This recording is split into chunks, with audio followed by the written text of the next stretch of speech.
warahmatullahi wabarakatuh.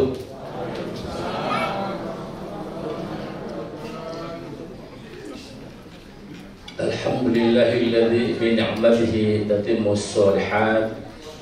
Wassalatu wassalamu ala asyrafil anbiya'i wal mursalin Sayyidina Muhammadin wa ala alihi wa sahbihi ajma'in.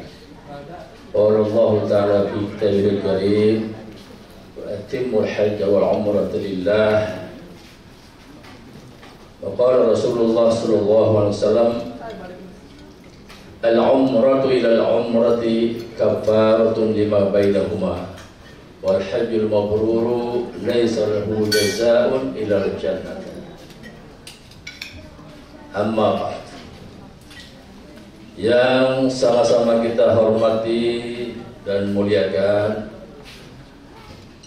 Ustadz kita, Ustadz Haji Malham, Ustadz Ahmad Faisal Fauzi, Ustadz Cecep, yang sama-sama kita hormati dan muliakan serta banggakan, Bapak Ibu tamu Allah dan tamu Rasulullah sallallahu alaihi wasallam yang dirahmati Allah Subhanahu wa taala.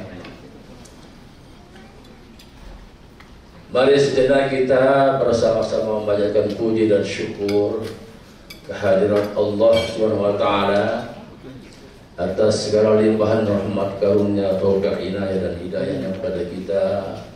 Wabil khusus nikmat iman wal Islam, nikmat sehat wal afiyah, dan nikmat kesempatan. Semuanya itu yang wajib kita syukuri. Bapak Ibu yang dimuliakan Allah SWT, tentu yang pertama kali kami sampaikan bahwa atas nama manajemen NRA kami menghaturkan terima kasih dan penghargaan yang setinggi-tingginya atas kepercayaan Bapak Ibu yang telah memilih Travel NRA Group sebagai wasilah dari Bapak Ibu memenuhi panggilan Allah Subhanahu wa taala, yakni untuk melaksanakan ibadah umrah. Tentu dari pihak manajemen NRA akan berikhtiar maksimal untuk mendampingi Bapak Ibu sekalian. Karenanya salah satu pendekatan yang dilakukan pertama kali adalah melalui forum ini, yaitu forum silaturahim lebih awal bersama pembinaan manasikul umrah bersama kami-kami yang langsung mendampingi, yang berkhidmat kepada Bapak Ibu, baik ketika besok dalam perjalanan hingga kembali ke bandara lagi. Kita berpisahnya di bandara lagi. Nah, itulah karenanya momen kesempatan ini kami akan gunakan yang pertama sebagai forum wasilah silaturahmi kita, agar pendekatan emosional kita lebih dekat dan lebih mudah komunikasi kita. Jadi tidak cukup hanya lewat grup, tetapi juga secara muwajjah langsung seperti ini. Karenanya pada kesempatan ini, sebelum saya akan memulai, kami akan memperkenalkan diri. Khususnya saya, tadi sudah diperkenalkan, nama saya Munawir Mustafa Omar, asal dari Lombok, Nusa Tenggara Barat. Nanti Ustaz Malha akan memperkenalkan diri sendiri. Dari mana? Saya sama tidak paham juga. Jakarta luas. Demikian juga Ustaz Faisal. Bapak Ibu yang dimuliakan Allah Subhanahu wa taala. Karena itu kita punya persiapan. Persiapannya ini yang harus diperhatikan. Paling tidak ada 3 syarat untuk bisa diterima ibadah kita. Ibadah apa saja? apalagi ibadah umrah yang kita laksanakan. Yang pertama adalah bagaimana kita mempersiapkan iman kita, akidah kita. Ini yang utama. Jadi kita harus mantapkan ya, perjalanan kita untuk saat ibadah umrah ini adalah untuk ya menjaga ibadah kita ini adalah semata-mata karena Allah Subhanahu wa taala, bukan karena duniawi, bukan karena ingin sum'ah, bukan karena ingin riya dan sebagainya dan sebagainya. Naudzubillah. Ini yang pertama yang harus kita luruskan niat kita ini. Ya, ini innamal a'malu binniyat. Segala perkara itu adalah tergantung daripada niat kita. Nah, niat kita ini yang harus dijaga. Semata-mata harus karena Allah Subhanahu wa ta'ala. Kemudian dari segi aspek akidah yang kedua apa? Ya ini perlu kita jaga di syirik kita. Jangan sampai kita melakukan dalam pelaksanaan ibadah kita ini terbersih ya syirik, mempersatukan Allah dengan sesuatu. Ini harus dijaga. Jangan sampai, contoh sekarang, contoh karena bapak itu hobi batu permata, lalu di sana ada ini kesempatan ketemu batu yang bapak bawa pulang, padahal itu adalah termasuk dosa. Di tanah haram salah satu keistimewaan tidak boleh membawa batu ya atau pasir atau tanah debu ya di luar tanah haram, itu tidak boleh. Ya, nah inilah contohnya. Ini harus hal-hal yang bersifat kira-kira akan berbau syirik. Ini harus kita hindari. Ini yang harus kita jaga sekalian. Kemudian yang kedua yaitu aspek syariahnya. Ya, sia-sia amal ibadah kita kalau kita tidak ketahui, kalau kita tidak punya ilmu.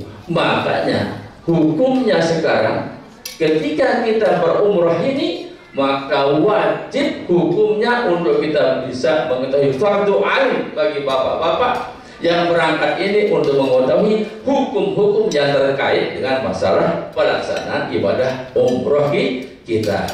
Nah ini bagaimana caranya? Kita semua ini adalah yang namanya ibadah apa saja, termasuk ibadah umroh, itu adalah semua tata caranya itu adalah dituntut oleh baginda yang besar Muhammad Sallallahu Alaihi Wasallam, baik ketika berhaji maupun ketika beliau umrah. Ya, beliau berumrah 4 kali, berhaji 1 kali, yaitu haji wada tahun ke-10 Hijriah. Itu semua tuntunnya ada di situ. Khudhu anni manasikakum, ambil semua manasik tata cara itu adalah dariku. Jadi apa yang kita lakukan itu adalah ittiba'an li sunnati nabiyina Muhammadin sallallahu alaihi wasallam. Nah, ini yang penting. Kemudian yang ketiga adalah bagaimana kita ya hablum minallah kita, hablum minan nas kita. Ini akan tercermin ya, akan tercermin. Jadi iman, Islam dan ihsan itu ya, anta udallah annaka tarah fa illam takun tarahu fa innahu yarah. Inilah hal-hal yang harus utama yang kita pegang ya, agar sebelum kita berangkat ini harus kita mantapkan hati kita. Bapak Ibu yang dimuliakan Allah Subhanahu wa taala. Kemudian ya, persiapan kita apa ketika kita akan berangkat ya. Sebelum kita masuk kepada masalah hukum, rukun haji, syarat haji, ya, wajib haji, amalan yang dilarang, amalan sunnahnya dan sebagainya, maka yang utama itu adalah bagaimana persiapan kita ini adalah yang harus dilihat sebelum berangkat. Sama kita ini, baik yang ke Mekah maupun yang ke Madinah maupun yang ke mana? Dubai itu sebetulnya hanya transit saja, jadi langsung ke Jeddah. Ya, maka persiapan yang bukan adalah untuk nanti malam. Yang pertama yang harus kita lakukan apa? Pertama adalah kita ya sholat apa? Sholat sunnah, sholat sunnah tahajud, sholat sunnah taubah 2 rakaat ya. Kemudian yang ada hubungan dengan manusia, kita dengan tetangga saling mohon maaf, memaafkan. Kalau ada utang piutang atau amanah silahkan diserahkan dan diselesaikan dan sebaik-baiknya. Lalu jangan lupa wasiat pesan khusus kepada putra-putri kita atau cucu-cucu kita dan seterusnya. Ini yang perlu dipersiapkan. Nah, kemudian kalau masalah teknis nanti akan disampaikan oleh Ustaz Marham, ya, cover segala macam ya. Jadi ini persiapan. Tadi persiapannya menjaga kesyirikan, kita mantapkan akidah kita, kemudian bagaimana dengan hablum minan nas kita, kemudian dengan yang lain-lainnya, kemudian karena besok ada juga yang berangkat tengah malam ya, maka semuanya termasuk kita juga yang berangkat besok pagi. Ustaz jam berapa berangkatnya? Yang ya, tapi dari sini jam 4 kan? Ya, jangan lupa pertama mandi sunnah ihram ya, mandi sunnah ihram ya. Ya, jadi nanti malam Bapak mandi sunnah ihram, kecuali kalau yang ke Madinah tidak. Kenapa? Karena Madinah itu nanti, ya, nanti di mana? Yaitu di Hotel Madinah. Kenapa? Yang di Mekah langsung ini diharuskan mandi sunnah ihram, karena kita akan menggunakan kain ihram dari mulai sebelum berangkat, ya, dari rumah kita sudah siapkan. Ya, ini sunnah mandi ihram. Nawaitul busra lil ihrami lillahi ta'ala. Aku mandi sunnah ihram karena Allah Ta'ala. Ya, itu. Kemudian setelah itu, ya, jangan lupa, yaitu sholat sunnah safar. Usolli sunnatas safari rakaataini mustaqbalul qiblati adaan lillahi ta'ala. Ya, ini sunnah safar. Nah, setelah itu baru ya nanti kamu bisa dengan program. Nah, sekarang baru kita ya barang-barang segala macam sudah disiapkan. Nah, ini persiapan sunnah. Apalagi karena kita akan berniat nanti di atas pesawat, yaitu di alam lam akan diumumkan, maka sunnah-sunnahnya itu harus diselesaikan dulu. Seperti tadi mandi ihram, potong kuku, potong bulu-bulu dan lainnya, ya, itu semuanya disiapkan, dilakukan. Itu termasuk amalan sunnah, ya. Jadi semuanya dilakukan, yaitu potong apa? Potong kuku, mencabut rambut bulu, ya, memakai wangi-wangian dan seterusnya yang tadi Bapak Ibu lihat sendiri. Ya, inilah yang harus dilakukan. Ya, ini yang harus dilakukan. Nah, setelah itu baru kita masuk kepada rukun. Ya, sudah jelas? Ya. Jadi make upnya jangan terlalu mencolok, ya. Memakai pakaian ihramnya, ingat Bapak Ibu, pakaian ihramnya itu semua tubuh kecuali 2, yaitu muka dan 2 telapak tangan. Ini harus buka. Kemudian wajib menggunakan manset ya, supaya ketika begini bismillah Allahu Akbar ini tidak turun. Kalau turun aurat kelihatan tidak boleh, ya. Nah, itulah. Jadi kemudian Bapak Ibu yang berdoa Allah SWT. Nah, sekarang kita akan masuk kepada rukun. Ya, rukun umrah itu ada berapa? Ada 5. Satu, yang pertama namanya ihram dari mikot. Yang kedua tawaf. Yang ketiga sa'i. Yang keempat tahallul. Yang kelima tertib. Jadi tidak boleh saling lompakin.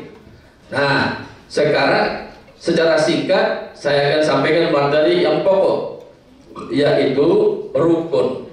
Rukun ini amalan yang tidak bisa diganti dengan apa saja. Jadi kalau ditinggalin maka batal umrohnya. Itu namanya rukun. Ya. Kemudian kalau yang wajib itu kalau ditinggalin tidak batal umrohnya, sah umrohnya, tapi wajib bayar dam. Ya, itu yang namanya wajib. Nah, sekarang kita akan masuk kepada rukun yang pertama. Rukun pertama itu adalah ihram dari mikot. Apa itu ihram? Niat kita dari mikot. Untuk yang masuk langsung ke Jeddah itu kita akan berniat di mana? Di Yalamlam. Ya, di Yalamlam atau Qornal Manazil. Nanti akan diumumkan oleh pramugari. Demikian juga yang lewat Dubai, transit Dubai, sama. Bapak Ibu yang dimuliakan Allah Subhanahu wa taala. Jadi itu yang pertama, apa rukunnya? Niat ihram. Dari mana? Dari mikot. Mikot kita itu adalah mikot makani, namanya Yalamlam atau Qornal Manazil. Ya. Di situ kita akan berniat. Niatnya apa? Nawaitul umrata wa ahramtu biha lillahi ta'ala. Aku berniat umroh dan berihram untuknya karena Allah Ta'ala. Ya, nawaitul umrata wa ahramtu biha lillahi ta'ala. Itu niat kita. Nah, ketika kita sudah berniat, maka kita sudah memasuki ihram, kondisi keharaman. Ihram itu artinya apa? Yaitu pengharaman. Kita masuk kondisi keadaan yang diharamkan. Apa yang diharamkan? Kalau sebelum kita berniat, bapak boleh saling peluk sama suami istri, bapak boleh pakai minyak wangi, bapak boleh pakai sepatu dan seterusnya, semuanya boleh, kecuali ketika kalau sudah kita dalam keadaan ihram, maka ada 12 larangan itu yang harus dijaga, jangan sampai dilanggar. Nah, di dalam kita sudah berihram, maka harus ada, ya, tadi sunnah ihram sudah kita jelaskan, dilakukan di mana? Di rumah, ya. Sunnah ihramnya dilakukan di rumah. Termasuk juga sholat sunnah ihramnya.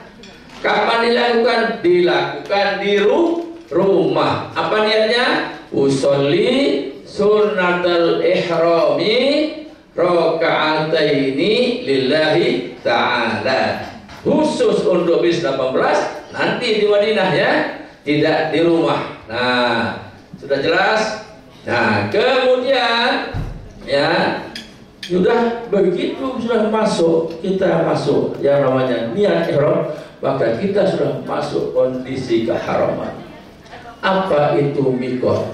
Mikot itu adalah tempat kita memulai memasang niat, masuk pada kondisi kita sudah dalam keadaan dalam keadaan ihram, dalam kondisi keharaman dari berbagai hal yang tadi 12 macam ini larangan harus dijaga. Apa yang pertama? Ada 3 untuk laki-laki, Satu, tidak boleh pakai pakaian yang berbentuk jahitan, yang membentuk tubuh. Nah, yang berbentuk tubuh. Mana dia? Baju yang Bapak pakai sekarang, ya, celana dalam, ya, dan seterusnya. Yang kedua, tidak boleh pakai topi langsung seperti ini, tidak boleh. Kemudian tidak boleh pakai sepatu. Jadi makanya besok sepatu Bapak yang bagus-bagus itu masukkan di koper. Nah, nanti dipakai setelah kita dari Mekah mau ke Madinah, atau dari Madinah mau pulang ke Indonesia baru dipakai. Jadi mulai besok, ya, besok pagi itu yang dipakai adalah sendal, ya, sendalnya yang dipakai, sepatunya dimasukkan di koper. Syarat saya tawaf itu yang pertama harus suci dari hadas kecil, apalagi hadas besar. Yang kedua pakaian. Yang ketiga tempat, ya, itu syaratnya, ya. Nah, ini syarat sahnya tawaf. Singkat. Ya. Kemudian apalagi? Ya, suci dari hadas, menutup aurat. Ah, ini wajib menutup aurat. Menutup aurat. Kemudian dilakukan 7 putaran. Syarat lagi dimulai dari Hajar Aswad dan diakhiri, ya, Hajar Aswad. 7 putaran. Nah, lalu berikutnya Ka'bah di sebelah kiri, selalu di sebelah kiri. Kalau Ka'bah di sebelah kanan, maka itu pasti perlu ditanyakan. Mungkin OGD, ya, OGD. Apa itu OGD? Ya, orang tidak normal, karena harus itu adalah sebelah kiri. Ya, Ka'bah selalu di sebelah kiri. Kenapa? Itulah dia sunnatullah. Ya, kemudian, ya, kita di mana melaksanakannya? Di dalam Masjidil Haram. Tidak boleh di luar Masjidil Haram. Ya, kemudian yang terpenting adalah di luar Ka'bah. Ya, jadi nanti lihat orang masuk di Hijr Ismail, kita lagi tawaf, Bapak ikut, berarti tidak sah tawafnya. Ya, sebab kita syarat sahnya tawaf itu adalah di luar Ka'bah. Ya, apalagi mau menyentuh tembok Ka'bah. Kenapa dilarang? Karena kita dalam keadaan ihram. Di sana itu parfumnya yang luar biasa mahalnya, lalu itu Bapak sentuh, berarti sia-sia. Makanya tidak boleh, harus tawafnya di luar Ka'bah, bukan di dalam Ka'bah. Hijr Ismail itu adalah bagian daripada Ka'bah. Ya, jadi Hijr Ismail yang digarang setelah itu, ya, itu adalah termasuk Ka'bah, di dalam Ka'bah posisinya. Ya, karena itu ada sejarahnya, ada historisnya. Ya, kenapa demikian? Dan seterusnya. Nah, baru di situ adalah berturut-turut alias mualah. Ya, ya, berturut-turut. Inilah syarat sahnya tawaf. Kemudian mana sunnah tawafnya? Sunnah tawaf itu adalah pertama menyentuh Hajar Aswad atau istilam. Apa yang dibaca? Bismillahirrahmanirrahim. Itu sunnah, ya. Kemudian dilakukan dengan berjalan kaki bagi yang sehat. Bagi yang uzur maka boleh menggunakan kursi roda. Kalau zaman dulu itu adalah pakai tandu, dipotong berdua, ya, itu pakai tandu. Nah, jadi lalu sunnah yang berikutnya adalah al-ittiba. Al-ittiba itu membuka, ya, ini bahu kanan dibuka. Bahu kanan ini dibuka untuk laki-laki.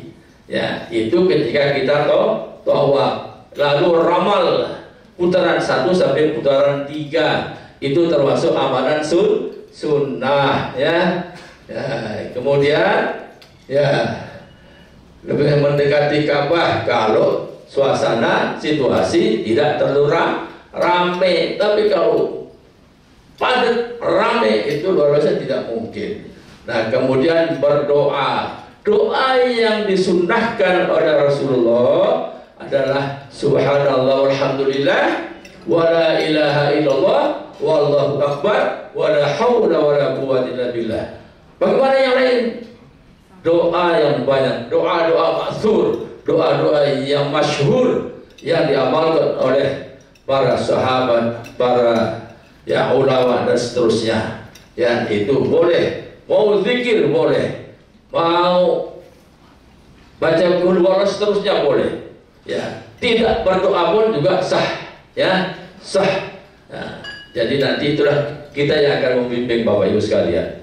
Ya, jadi membaca doa apa saja boleh, doa sapu jagat. Ya, kemudian inilah ya. Kemudian disunahkan juga kita istilam saja, tapi tidak mencium, yaitu di rukun Yamani. Ya. Jadi rukun itu artinya pojok, sudut. Ada 4 rukun, ya, rukun Hajar Aswad, rukun Yamani, ya, rukun Syami dan rukun Iraki. Syami maksudnya Syria yang sekarang yang perang saudara. Kemudian Iraki arahnya. Nah, itulah dia sunnah-sunnah tawaf. Nah, apa yang harus dihindari? Ya, dihindari itu adalah hal-hal yang kira-kira bisa menyakitkan diri sendiri, menzalimi diri sendiri. Ya, ngucup Hajar Aswad hukumnya sunnah. Memelihara diri itu adalah wajib. Jadi jangan dipaksakan. Ya, jadi itulah. Kemudian hindari juga banyak kalam, banyak ngomong. Apalagi kalau ngomongnya yang ngomong fasik, yang ngomongnya yang rofas, ya, yang kotor, yang. Jadi boleh kita ngomong, tapi ngomong yang baik, ya. Itu ketika kita menjalankan tawaf.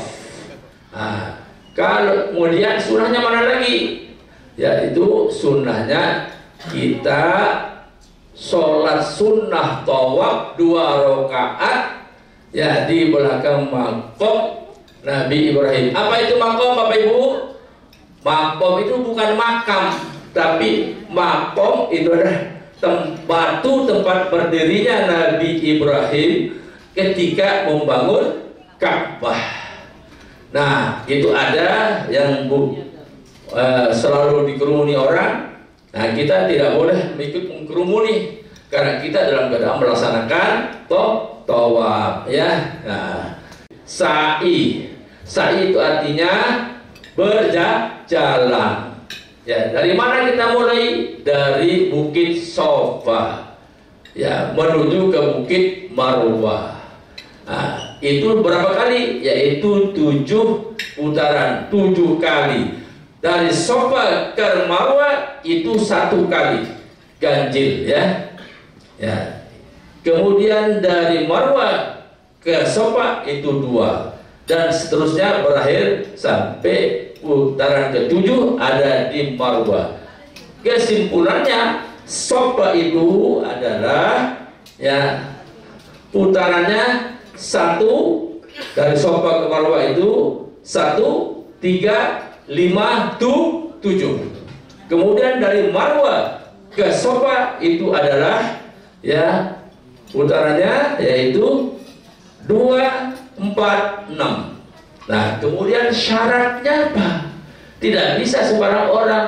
Jadi syarat sahnya sa'i itu adalah pertama dilakukan sesudah tawaf. Tidak ada sa'i hukumnya sebelum tawaf. Tawaf dulu baru sa'i. Tidak ada sa'i dulu baru belakangan tawaf, tidak ada. Jadi syarat sahnya itu adalah pertama, yaitu kita sudah menyelesaikan tawaf. Sesudah tawaf baru sa'i. Ihtosakur putaran ke-7 sampai di Marwah, maka kita rukun ke-4, ya, itu tahallul. Apa itu tahallul? Ya, tahallul itu artinya kita keluar dari keharaman yang tadi, Jadi masuk pada kondisi halal.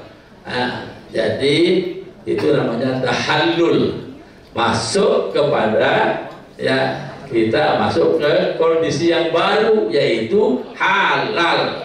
Semua yang tadi 12 larangan itu halal. Ya, Bapak Ibu jadi sudah bebas, merdeka. Ya, jadi sudah pakai sepatu, pakai kain, pakai baju segala macam. Ya, mau mengambil barokahnya Siti Hajar, mangga. Ya, jadi itulah yang namanya tahallul, melepaskan diri dari yang haram tadi yang dilarang itu. Alhamdulillah, mana dia tandanya? Lalu kita cukur. Cukurnya itu ada dua, ya, ada yang tahalluk namanya, yaitu yang cukur langsung habis botak. Ya, ada juga yang minimal menurut Imam Syafi'i adalah 3 helai. Ya. Lalu bagaimana dengan ibu-ibu? Ibu-ibu tidak boleh, tidak disunahkan yang cukup hanya sepotong segini aja. Ya. Siapa yang adukan? Tentu sesama ibu-ibu atau sama ya mahramnya ya ini. Ya, jadi inilah. Jadi jangan nanti dibuka tulang tidak ada. Ya. Mohon izin dari semua yang ada berangkat besok ini.